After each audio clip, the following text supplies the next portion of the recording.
Bapak Ibu. Haleluya. Kita bersyukur bahwa hari ini kita masih diberikan kesempatan oleh Tuhan untuk boleh beribadah, memuji, memuliakan namanya.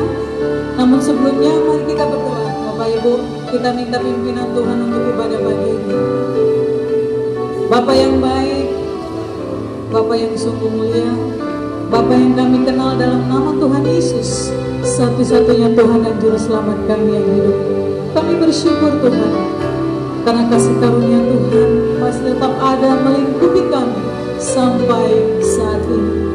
Kami bersyukur Tuhan, di minggu pagi yang indah yang cerah ini, Tuhan masih memberikan kesempatan kepada kami untuk boleh datang kepadamu, beribadah, memuji, memuliakan nama Tuhan. Kiranya Engkau sendiri yang boleh hadir berkenan di dalam ibadah ini, sehingga apapun juga yang kami lakukan, puji-pujian dan penyembahan yang kami naikkan, semuanya berupa hormat dan kemuliaan nama Tuhan. Berkati kami semua yang hadir di tempat ini, atau saudara-saudara kami yang ada di rumah. Tuhan juga memberkati kami semua, sehingga ibadah ini merupakan ibadah yang boleh berkenan di hadapan-Mu, menguntungkan bagi kami, khususnya kerohanian kami. Terima kasih Bapa. Kami menyerahkan ibadah ini dari awal, pertengahan hingga akhirnya hanya di dalam nama Tuhan Yesus. Kami berdoa dan bersyukur kepada Bapa di surga. Haleluya, haleluya. Engkau yang terindah dalam hidup kami Tuhan Yesus. Kau yang terindah di dalam hidup ini, yang seperti Engkau besar perkasa, penuh kemuliaan.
yang siap bersorak-sorai, katakan amin. Sekali lagi katakan amin. Ayo Bapak Ibu kita bangkit berdiri, kita mau datang pada Tuhan dengan sorak-sorai, amin.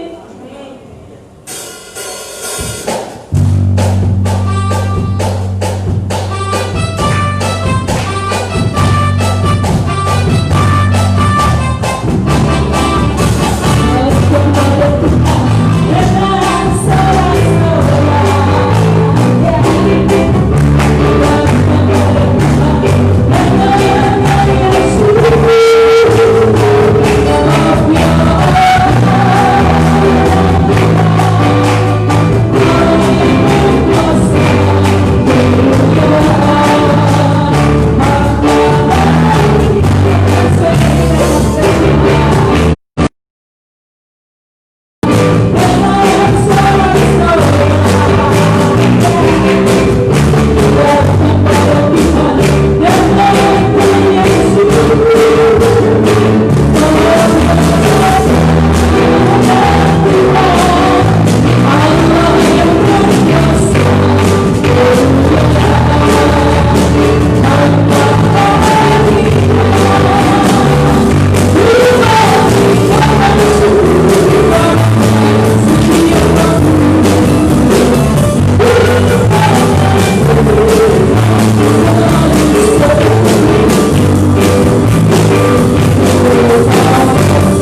sudah 3-4 bulan ya, kita tidak berjumpa secara fisik, tetapi dalam roh, di dalam satu Tuhan kita berjumpa. Amin.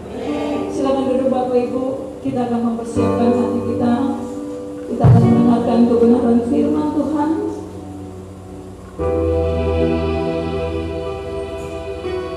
Kami mengagungkan Engkau Yesus, bahkan kami sungguh menghormati-Mu dalam hidup kami. Terlalu banyak yang sudah Engkau buat dalam hidup kami.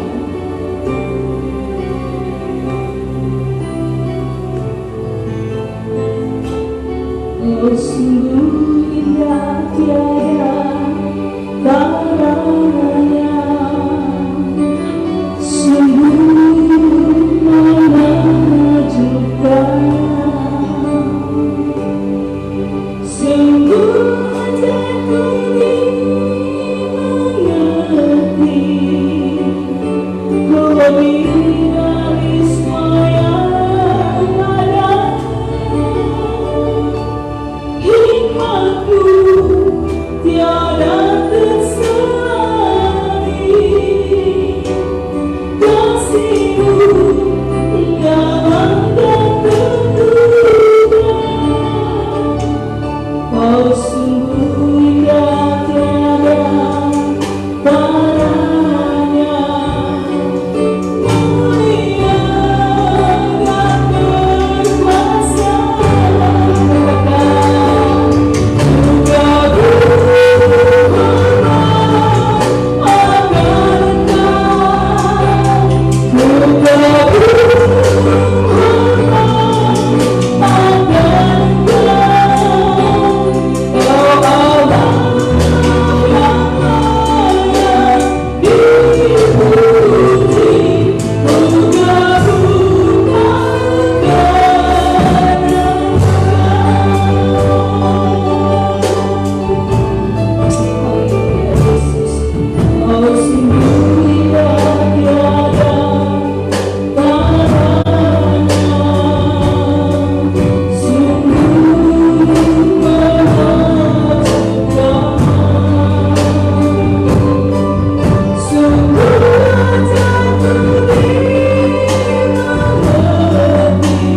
Segala puji hormat syukur hanya untuk kemuliaan Roh Kudus, Roh yang menyiapkan kami dari dosa, menghibur dan menuntun ke jalan yang benar. Allah Tritunggal yang baik, kami bersyukur pagi yang indah ini, kasih setiamu menyertai kami luar biasa, membuat kami bisa sebagian berbondong-bondong datang ibadah di tempat ini.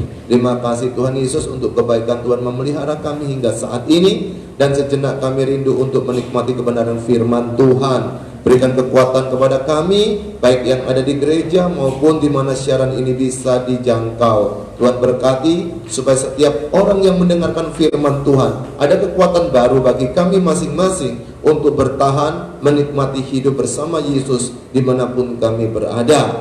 Berbicara kepada kami Tuhan Yesus, kami siap untuk menikmatinya. Dalam nama Tuhan Yesus kami sudah mengucap syukur dan berdoa. Haleluya. Mari yang percaya sama-sama kita katakan amin. Berikan tepuk tangan yang luar biasa untuk Tuhan Allah kita. Haleluya, haleluya, haleluya. Saya bersyukur hari ini berjumpa dengan saudara semua di tempat ini. Sudah sekian lama kita tidak berjumpa, tetapi kita beribadah melalui media online, streaming. Saudara, dulu sebelum ada COVID-19, banyak gereja sudah mempergunakan pelayanan tidak perlu hadir. Itu biasa gereja besar. Tapi ingat, ketika engkau tidak hadir, engkau di rumah, mungkin YouTube-nya nyala, TV-nya nyala, tapi tidak fokus. Ke gereja aja tidak fokus kok, apalagi di rumah. Tapi itulah yang diizinkan Tuhan. Saya tidak tahu sampai kapan, tapi yang saya tahu, kalau ada virus sudah muncul itu tidak akan hilang. Dulu ada influenza, sampai hari ini tetap ada. Penyakit-penyakit yang dulu pernah muncul, hari ini tidak pernah akan hilang, tetap ada.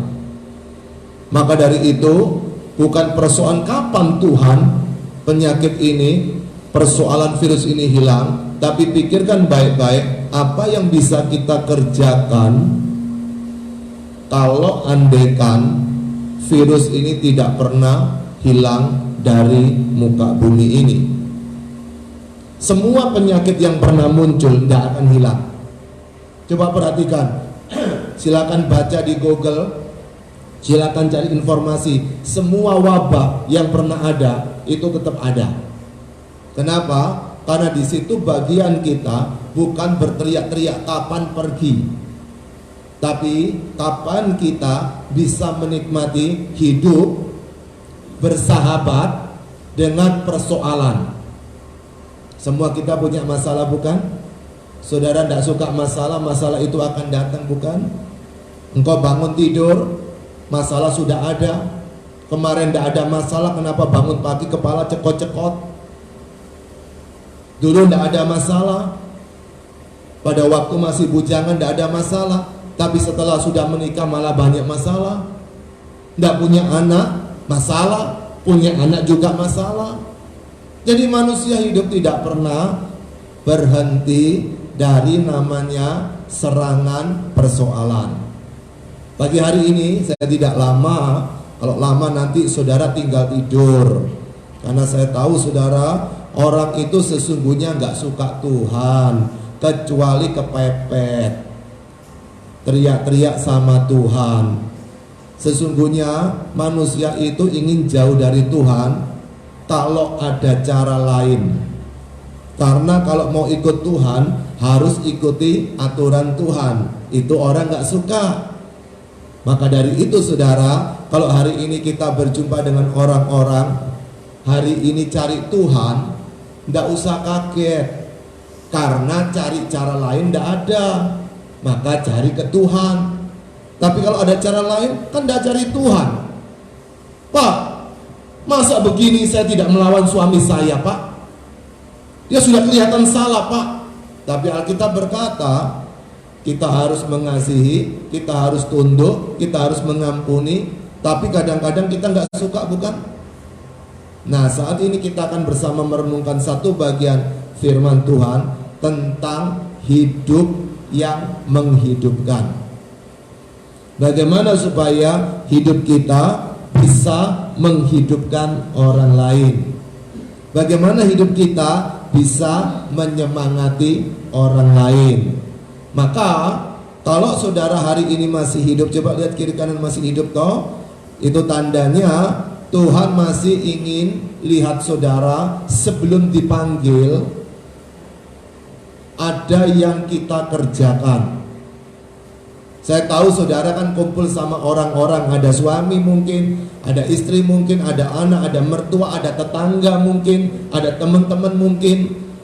Mengapa kok orang-orang itu ada di sekitar kita? Mengapa dia harus ada di situ? Kenapa kok terus ngerusui saya, mencekno saya, boseni saya? Kenapa? Nah, kita akan lihat bagaimana caranya kita bisa menghadapi orang-orang itu dan kita memiliki hidup yang menghidupkan orang lain. Mari buka Alkitab kita dari 2 Timotius pasal yang ketiga.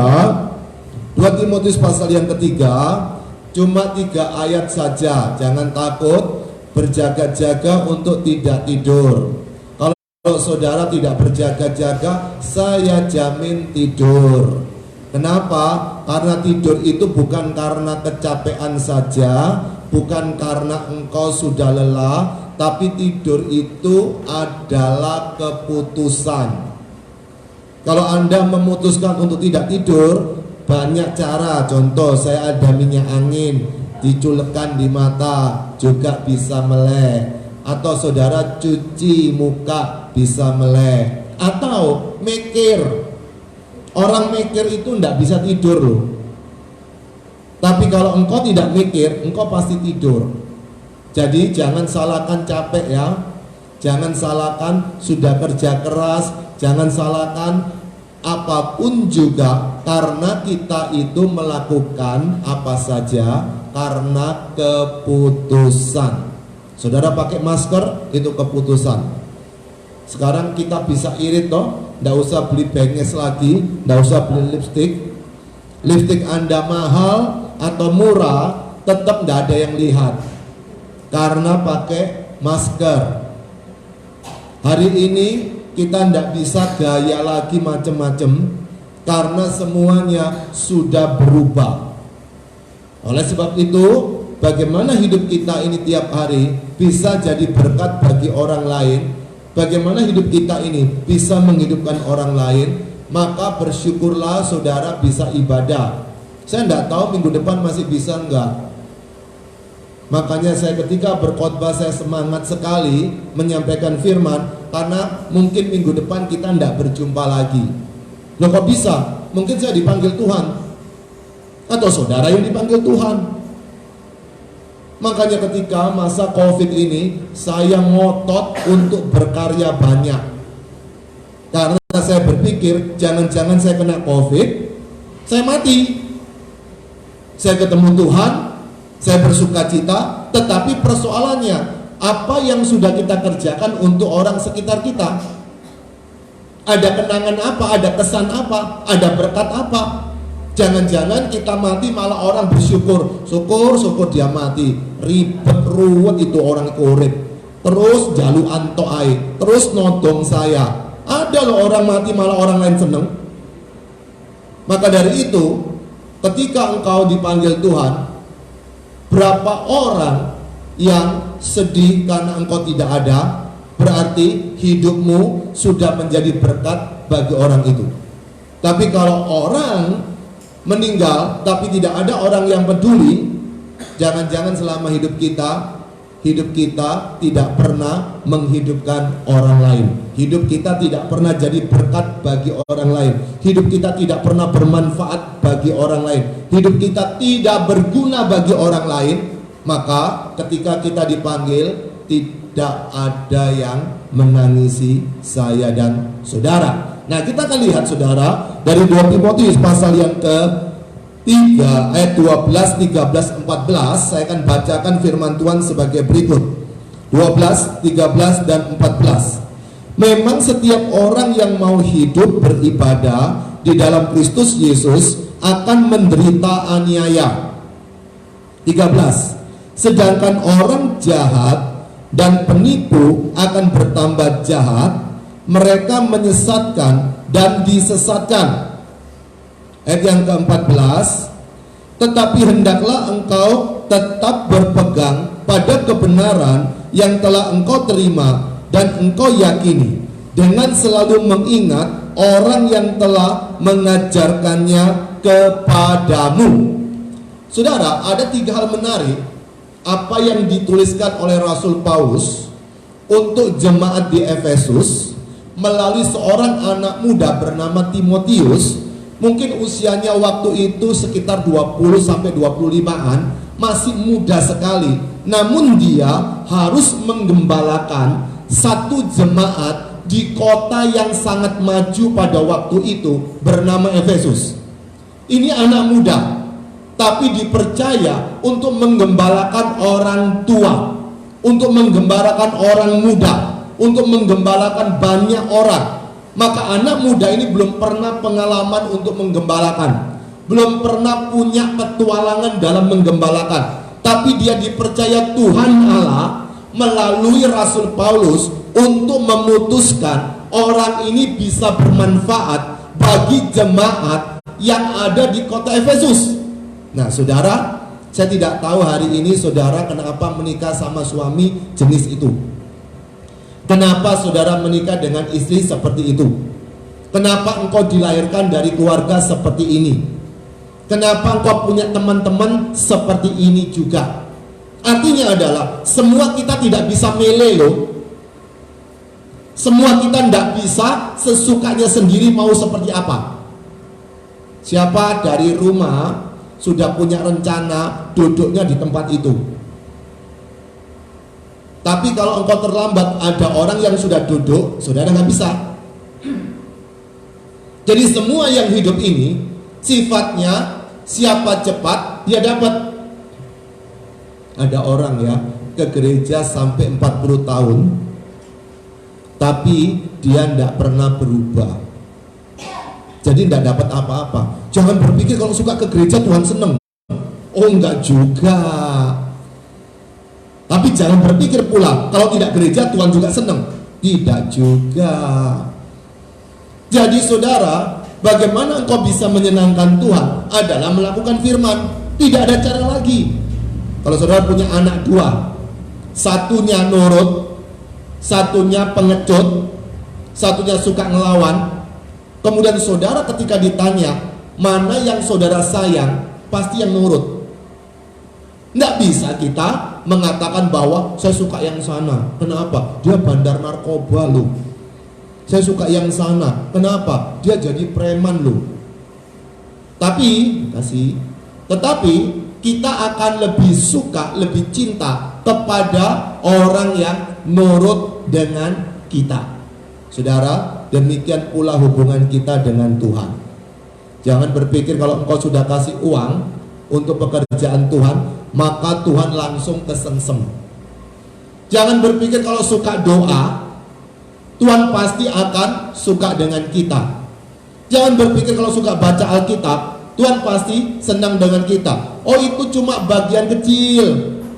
Tapi apa yang bisa kita dapatkan hari ini, ada 3 hal menarik. Bagaimana hidup kita bisa menghidupkan yang lain, bagaimana hidup kita bisa bermanfaat untuk orang lain, bagaimana hidup kita bisa jadi berkat untuk siapa saja.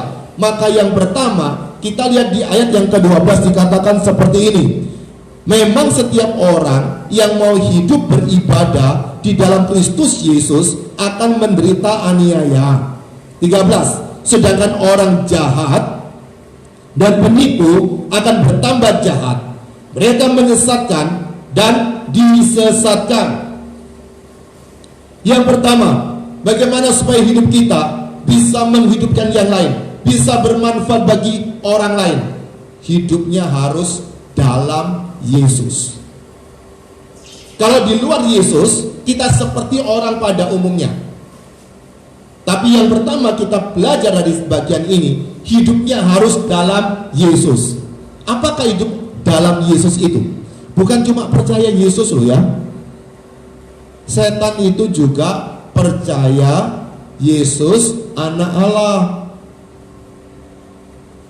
Setan juga percaya tentang adanya Tuhan.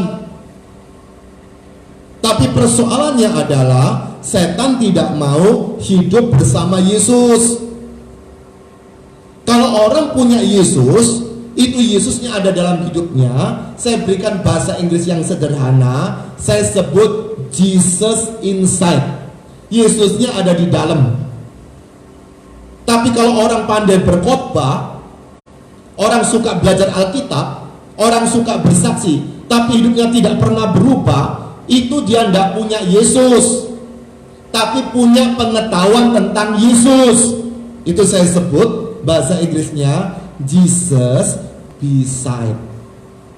Ada Yesus di dalam, ada Yesus di samping. Saya tidak tahu saudara Yesusmu di mana.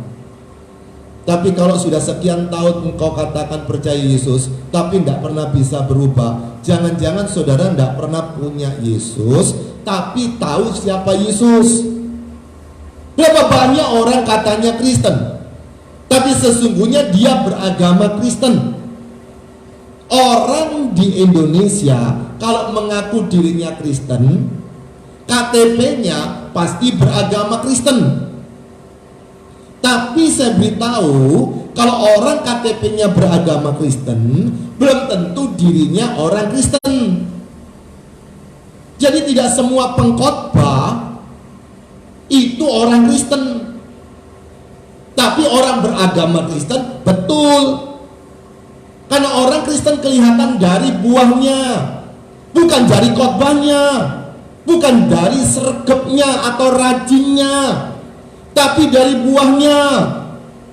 Maka dari itu pada waktu kita ingin menunjukkan kita sebagai orang Kristen, perhatikan ayat kita yang ke-12 tadi berkata sebagai berikut. Memang setiap orang yang mau hidup beribadah di dalam Kristus Yesus akan menderita aniaya. Perhatikan baik-baik, orang yang mau hidup beribadah. Beribadah di sini bukan ke gereja. Beribadah di sini bukan bersekutu, tetapi beribadah di sini itu artinya hidupnya mau saleh senantiasa. Tiap hari mau saleh. Tahu saleh? Hidupnya berkenan kepada Tuhan.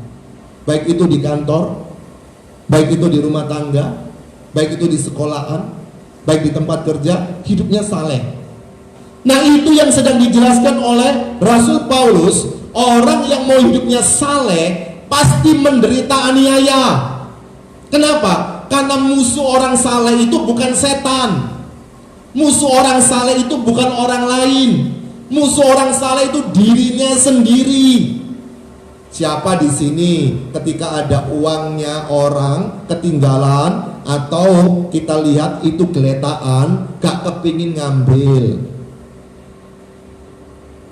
Musuh diri kita paling berat itu adalah dirimu sendiri. Pada waktu engkau dihina sama suami, kalau dirimu damai sejahtera, hinaan itu tidak mempan. Tidak ada satupun orang yang bisa menyakitkan saudara, kecuali saudara memutuskan mau tersinggung. Saudara memutuskan mau terhina. Jadi kalau nanti kau pulang ke tempat Anda masing-masing, diolok oleh si A, diolok oleh si B, dihina oleh siapapun juga, kalau saudara tidak merasa terhina, tidak bisa apa-apa mereka. Sampai mulutnya jeber, mulutnya lebar, sampai jengkel luar biasa, tidak bisa apa-apa. Karena musuh terbesar adalah diri. Anda lihat presiden kita sudah bekerja, tapi yang ngolok masih banyak. Dikatakan dia tidak adil. Loh, di mana di dunia itu bisa adil? Saya mau tanya di mana? Keadilan itu bukan karena orang memberikan, tetapi dia merasa cukup, tapi dia bisa bersyukur dengan apa yang dia punya. Itu namanya dia menikmati keadilan. Karena yang memberikan keadilan itu Tuhan. Kalau Tuhan memberikan keadilan dan kita tidak bisa menikmati keadilan, bukan salahnya Tuhan, bukan salahnya siapa-siapa, tapi dia memutuskan memang tidak bisa menikmati hidupnya dengan keadilan. Siapa lahir bawa uang? Tidak ada orang lahir bawa uang. Tapi kenapa ketika uangnya hilang kok marah-marah? Lahir tidak bawa apa-apa kok. Hari ini banyak orang dikatakan bangkrut perusahaannya. Saudara, tidak ada perusahaan namanya bangkrut. Yang ada adalah dia tidak menikmati keuntungannya banyak. Para pengusaha lahir kan tidak bawa uang, nol. Tapi bagaimana dia berkata bangkrut? Kalau dulu nol, lalu dia jadi kaya, lalu kembali nol, kan Pak Pok toh? Kembali lagi toh? Maka dari itu kalau kita bisa menikmati hidup seperti ini, maka engkau bisa menikmati. Apa artinya hidup yang beribadat tiap hari? Hidup beribadat tiap hari itu dia bisa saleh. Dia bisa menikmati hubungan bagus dengan Tuhan dan hubungan bagus dengan sesama. Tetapi ingat, akan ada aniaya. Siapa yang menganiaya kita? Diri kita sendiri. Kok cek gobloknya aku yo? Kok dibujui sama suamiku? Kok bodoh sekali aku ya? Dibohongi sama suamiku sekian lama. Kok ndak ngelawan aku ya? Kok enak dia mengolok-olok aku? Nah saudara, pada waktu engkau menghadapi seperti ini, terjadi permusuhan dalam dirimu. Saya kasih contoh. Di jalan itu ada lampu merah, kuning, hijau. Kalau saudara pernah naik kendaraan, kemudian lampu merah, kan harusnya berhenti. Tapi karena tidak ada polisi, jalannya sepi, hujan lagi atau panas sekali, lalu pikiran kita berkata, mumpung tidak ada polisi, mumpung tidak ada polisi, mumpung tidak ada polisi. Tapi ingat, sekarang ada CCTV. Tapi bukan itu masalahnya. Dulu tidak ada CCTV, tapi saudara, ketika kita melanggar lampu lalu lintas, ada 4 yang nonton. Ada 4. Yang nonton pertama namanya Tuhan. Yang nonton kedua namanya malaikat. Yang nonton ketiga dirimu sendiri. Yang nonton keempat, paling suka saudara melanggar, terusin naik, namanya setan. Jadi ada 4 yang nonton. Maka dari itu setiap kali hidup kita dimanapun kau berada, belajar hidup saleh. Tetapi ingat, akan ada aniaya. Tapi kalau kita suka iri hati, maka ayat yang ke-13 berkata seperti ini. Sedangkan orang jahat dan penipu akan bertambah jahat, mereka menyesatkan dan disesatkan. Perhatikan, hari ini banyak orang jahat di luar sana. Kita iri toh. Kebanyakan nonton TV tambah jengkel loh. Dia yang salah, kenapa ini yang dihukum? Jangan pernah cari keadilan di pengadilan. Engkau akan menderita di situ. Apapun yang kau harapkan dalam dunia ini, pasti akan ada persoalan dengan diri kita. Waktu pacaran seneng, waktu nikah sumpah. Waktu orang pacaran dia ingin ketemu terus, tapi setelah sudah dinikahkan ingin berpisah lagi. Mengapa? Karena musuhnya bukan dia, tapi dirinya sendiri. Saya tidak tahu hari ini siapa yang membuat engkau tidak bahagia. Tapi yang saya tahu hari ini, yang membuat engkau tidak bahagia adalah dirimu sendiri. Maka itu kalau orang bisa hidup dalam Yesus, dia bisa hidup saleh, maka dia berjuang melawan dirinya sendiri supaya tiap hari dia bisa menghadapi hidupnya dengan apa? Yang kedua, di ayat yang ke-14, yaitu hidup sesuai firman. Tetapi hendaklah engkau tetap berpegang pada kebenaran yang telah engkau terima dan engkau yakini. Saudara, hari ini saya tidak tahu kenapa engkau hadir di tempat ini. Tapi yang saya tahu, Allah Maha tahu, Dia pasti sudah tahu bahwasannya saudara akan hadir. Saya tidak tahu kenapa gembala sidang itu menyuruh saya berkhotbah hari ini. Dan saya tidak tahu sebelumnya mengapa harus mengkhotbahkan bagian ini. Tetapi yang saya tahu adalah pada waktu saya menyampaikan ini, pada waktu saudara hadir, pada waktu saya berkhotbah hari ini, itu tentu saja Tuhan ingin supaya firman yang saya sampaikan hari ini berguna bagi saya si pengkhotbah dan bagi saudara semua. Mungkin ini terakhir kali kita berjumpa, saya katakan tadi. Atau mungkin setelah ini saudara akan menghadapi persoalan. Kenapa? Karena engkau sudah dikuatkan oleh firman. Tapi pada waktu orang itu hidup dalam Yesus, maka bukti yang kedua, dia hidup dalam firman, itu tidak enak. Ini Pak Anto, kalau minggu dia harus berjuang datang ke tempat ini. Saya tidak tahu dia itu sungkan sama Pak Gembala, atau karena dia memang suka melayani, saya tidak tahu. Tapi kalau cuma sungkan sama Pak Gembala, nggak ada mahkota. Kalau suka melayani, nggak ada mahkota. Tapi kalau Pak Anto berpikir dia datang ke sini ingin hidupnya menyenangkan Tuhan dan menjadi berkat, baru ada mahkota. Ini Kristen Pak, Bu. Jadi jangan berpikir kalau sibuk melayani itu pasti Tuhan suka. Berapa banyak pada waktu persoalan pandemi COVID-19 ini, banyak orang yang semangat melayani. Dia pikir kalau melayani nanti ekonominya langsung normal kembali. Dipikirnya sama Tuhan itu kayak main judi begitu. Sekarang tak nyumbang banyak-banyak, nanti suatu hari akan diberkati Tuhan. Ingat, Tuhan memberkati kita tidak tergantung berapa sumbangan kita, tapi Dia memberkati kita tergantung kerelaan hati Tuhan.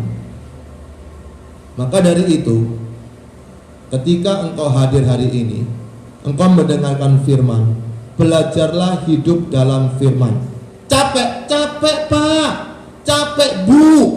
Saudara tahu, orang yang paling gampang menderita aniaya di dunia ini adalah orang Kristen, bukan orang agama Kristen. Orang Kristen. Kenapa? Karena musuhnya diri sendiri loh. Hati berkata, jangan membalas kejahatan. Pikiran berkata, kok enak. Hati berkata, jangan lagi kamu sakit hati sama orang itu. Tapi pikiran berkata, malas aku ngomong sama dia. Ya, bertengkar sendiri toh. Dalam dirinya bertengkar sendiri. Maka pada waktu dia bertengkar dengan dirinya sendiri, hasil akhirnya apa? Kalau hidupnya sesuai dengan firman, maka dia sedang melakukan firman. Tapi kalau dia tidak menikmati firman, hasil akhirnya tidak sesuai dengan firman. Yang terjadi adalah dia tidak pernah hidupnya menjadi berkat untuk orang lain. Tapi yang terakhir ketiga, bagaimana supaya hidup kita bisa menghidupkan, hidup kita bisa jadi berkat bagi orang lain, hidup kita bisa bermanfaat bagi orang lain. Perhatikan ayat yang ke-14 bagian B, yaitu hidup yang terus belajar. Perhatikan di sini dikatakan, dan engkau yakini, kemudian dengan selalu mengingat orang yang telah mengajarkannya kepadamu. Bapak Ibu Saudara yang dikasihi Tuhan, hidup Kristen itu isinya belajar. Makanya jangan suka nyesel lihat ke belakang. Aduh, dulu mestinya saya begini. Nggak bisa. Terus lihat ke depan. Maka dari itu pada waktu saudara suatu hari menghadapi persoalan, ingatlah apa yang saya ajar hari ini. Ingatlah firman yang kau dengar hari ini. Kenapa hari ini benar? Mestinya kan saya harus kerja, tapi kenapa kok bisa datang ya? Mestinya hari ini saya di rumah tidur, tapi kenapa kok tiba-tiba kepingin datang ya? Kenapa yang sebelumnya tidak niat untuk datang, tapi kok bisa-bisa datang ya? Saudara, tidak ada yang kebetulan loh. Oleh sebab itu, kalau kita tahu tidak ada yang kebetulan, disinilah manfaatnya hidup kita senantiasa terus belajar. Belajar itu capek. Saudara kalau punya anak yang malas belajar, suruh belajar, ditinggal tidur atau ditinggal lari bermain. Padahal hidup kita adalah hidup yang belajar. Sekarang ada istilah new normal. Hidup baru, gaya baru, engkau pakai masker. Saya nggak suka, pusing kepala saya tuh, tapi wajib pakai juga. Oksigennya muter di situ, tapi wajib pakai. Kalau tidak, nanti ada virus yang kecil sekali bisa masuk dan bisa menghambat pernafasan, maka orang itu tidak hidup lagi. Tapi kita harus pakai masker. Berapa cantik pun Anda, maka engkau sudah tutup mukamu baik-baik. Apalagi kalau Anda pergi ke satu mall di Surabaya, sudah tutup, ini harus pakai penutup wajahnya double. Ini disebut new normal. Kita harus hidup dengan gaya yang baru. Tapi kalau dulu engkau beragama Kristen, tapi engkau punya Yesus dan hidupmu di dalam Yesus, hidupmu itu disebut new normal juga, karena harus mengikuti kesukaan Yesus. Gak enak. Saya beritahu hari ini, ikut Yesus itu penuh aniaya. Kalau saudara cuma mikir mujizat, cuma mikir berkat, itu semua bisa memberikan, dan setan pun bisa memberikan mujizat dan bisa memberikan berkat. Tapi pada waktu engkau mengikuti Yesus, maka gaya hidupmu harus berubah. Dulu suka bohong, sekarang tidak boleh lagi. Dulu suka bojo, sekarang tidak boleh lagi. Dulu suka hobinya ngelanggar lalu lintas, sekarang tidak boleh lagi. Dulu sukanya nyontek di sekolah, sekarang tidak boleh lagi. Dulu istri suka melawan suami, sekarang tidak boleh lagi. Dulu suami jahat kepada istri, sekarang tidak boleh lagi. Itu nggak gampang loh Pak Bu. Dulu suka jengkelan, dulu suka ngamuan, sekarang tidak boleh lagi. Itu sudah new normal secara rohani. Makanya kalau orang dulu beragama Kristen, dia punya Yesus, dia menjadi seorang Kristen, itu disebut new normal. Tapi hari ini kita belajar new normal dari kehidupan jasmani. Susah bukan? Mau kemana-mana berat. Saya ada undangan khotbah di Jakarta, nggak jadi karena berangkat harus periksa. Ada ongkos yang murah 350-an, yang mahal 1 juta, itu belum tiket pesawat itu, baru dicek aja. Tapi sekarang persoalan kita harus menghadapi pula persoalan seperti itu. Jadi ada dua hari ini, engkau harus mengubah hidupmu menyesuaikan dengan gaya Yesus. Tapi yang kedua, engkau harus mengubah gaya hidupmu semakin bersih, perlu makan vitamin yang bagus supaya tidak gampang sakit. Kalau langsung sakit, langsung meninggal, tidak ada masalah. Opname itu yang bikin susah dokter-dokter. Kalau engkau berkata, mati ya mati. Kalau langsung mati, langsung dikubur. Tapi ngerepoti tukang kubur juga. Tapi hidup kita bisa menghidupkan yang lain. Maka selama ada kesempatan, pikirkan, apakah hidupmu tetap dalam Yesus? Apakah sesuai firman? Dan maukah terus belajar? Mari bagi berdiri yuk.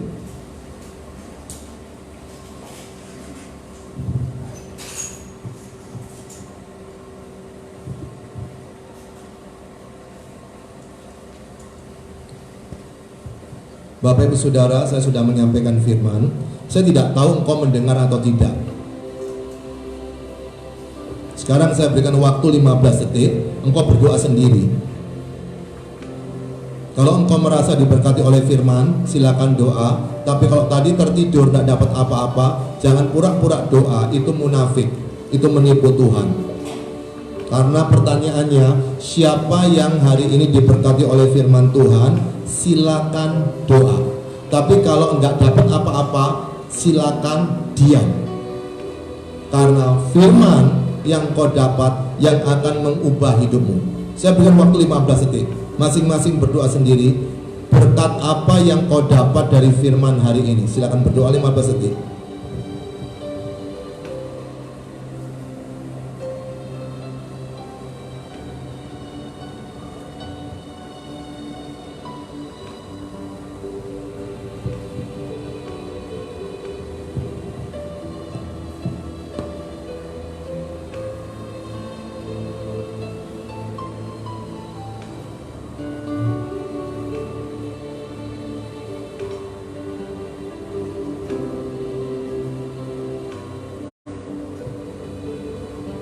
Buka gunung akan engkau, buka gunung akan engkau, kau Allah yang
secara pribadi dalam hidup kami masing-masing.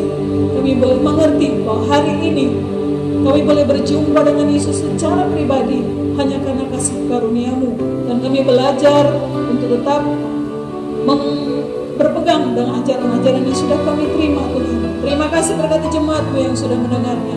Hanya di dalam nama Tuhan Yesus kami berdoa. Haleluya. Amin.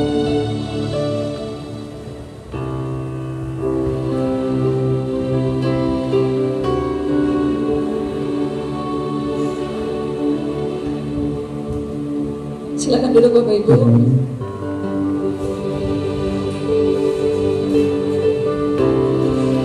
Puji Tuhan, bersyukur karena hari ini penyertaan Tuhan sungguh luar biasa dan juga. Sebentar ini kita akan mendengarkan pengumuman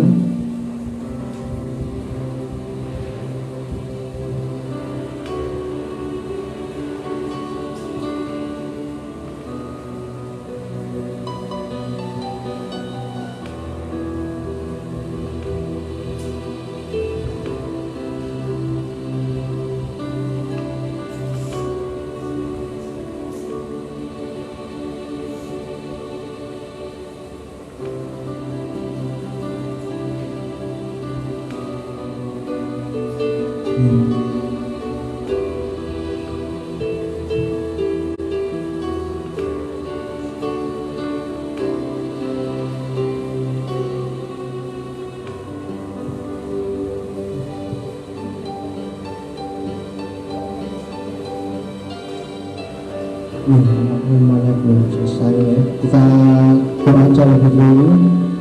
Bapak kami mengucap syukur dan kasih dan kemurahan-Mu sudah Kau berikan dalam hidup kami.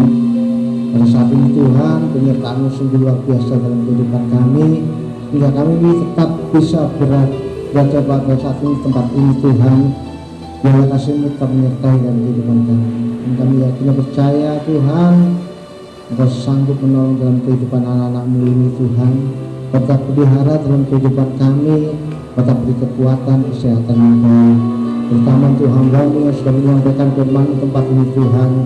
Kami tidak percaya Engkau pakai dia Tuhan sebagai saluran berkat dimanapun dia berada. Biarlah Tuhan kasih-Mu menyertai dalam kehidupannya, dalam kehidupan rumah tangganya, untuk anak-anaknya semuanya Tuhan. Kami tidak percaya Tuhan tetap menyertai dimanapun dia berada Tuhan. Biarlah firman-Mu ditaburkan tidak sia-sia, dan semuanya menjadi berkat dalam kehidupan setiap anak-anak-Mu yang percaya. Terima kasih Tuhan, berkati dalam apa yang Dia sampaikan pada hari ini Tuhan. Biarlah semuanya juga menjadi berkat dalam kehidupan anak-anak-Mu yang mendengarkannya. Terima kasih ya Bapak, kami serahkan dalam tangan-Mu, dan di dalam nama Tuhan Yesus kami sudah berdoa untuk syukur. Haleluya. Amin. Ya, untuk pengumuman mengadakan ibadah konvensional melalui online atau via live streaming, hingga ada pemberitahuan dari pemerintah lebih lanjut ya. Untuk ibadah tetap dibuka pada minggu depan ya. Ada untuk ibadah live streaming dapat diikuti melalui akun Facebook Rumah Pemulihan, Instagram Rumah Pemulihan H2O. Siaran ulang dapat dilihat melalui akun YouTube Rumah Pemulihan House of Healing H2O. Nah, kalau yang tidak bisa hadir, mungkin yang cuma di rumah bisa melihat melalui YouTube, Facebook, dan juga Instagram. Apabila jemaat ingin memberi pertemuan pembangunan janji iman, diakonia, dan misi, dapat disalurkan melalui Bank BRI dengan 0519 05 00242 56 atas nama DBI House of Healing. Apabila jemaat ingin memberi persembahan, dapat diberikan melalui Bank BCA dengan rek 0881 777 591 atas nama Healing. Ya, Tuhan, kita selesai ibadah ini. Kita bacakan terlebih dahulu untuk iman rasuli. Mari kita bagi berdiri, kita berikan kita sebutkan.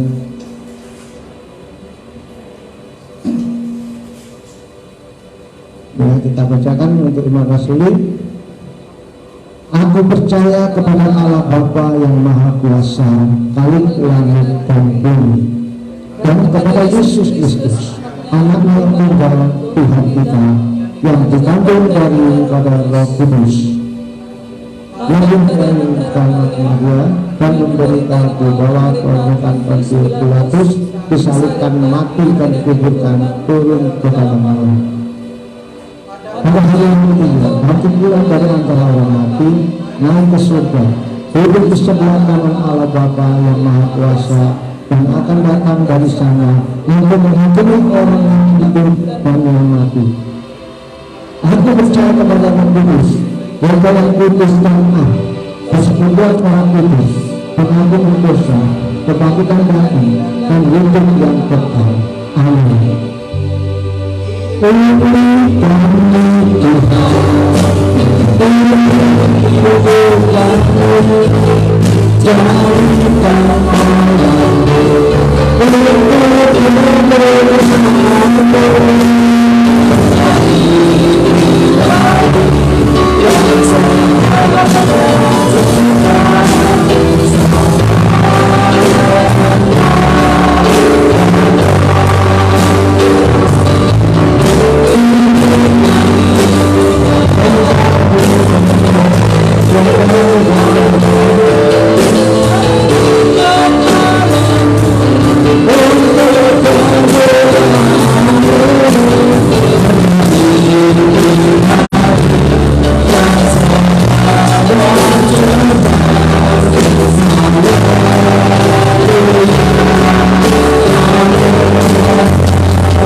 Yesus, kami bersyukur jikalau Engkau telah memimpin ibadah dari awal, pertengahan hingga akhir.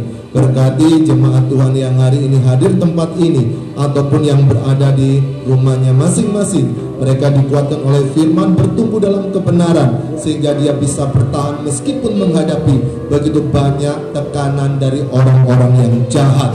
Bapak Mbak berdoa khusus untuk Bapak Gembala yang sedang pelayanan tempat lain. Tuhan memberkati beliau, istri dan anak-anaknya. Berkati kota Surabaya khususnya Tuhan. Persoalan pandemi ini begitu mengerikan. Tuhan tolong ada hikmat dari para pemimpin dan warga masyarakat untuk bersatu padu untuk melawan COVID-19 ini. Kami serahkan Bapak Presiden, Wakil dan seluruh staf yang ada di Indonesia. Hikmat Tuhan menyertainya untuk menjaga kestabilan di Indonesia.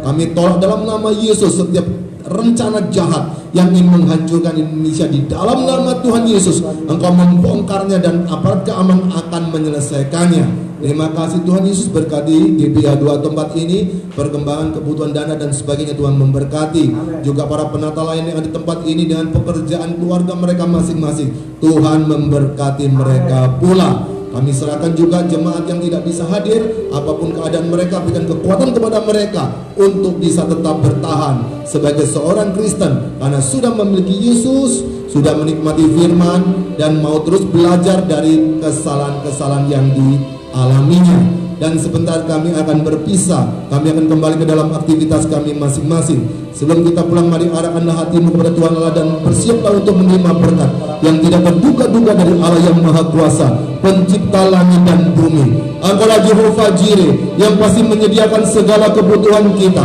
Engkaulah Jehovah Rafa yang pasti menyembuhkan sakit penyakit kita. Dan Engkaulah Jehovah Shalom yang pasti menyertai kita dengan damai sejahteranya mulai hari ini sampai selama-lamanya. Dengan kasih Allah Bapa, dalam nama Yesus Kristus Tuhan, dan kuat kuasa Roh Kudus akan memampukan kami setiap hari hidup kita menjadi bagian lain.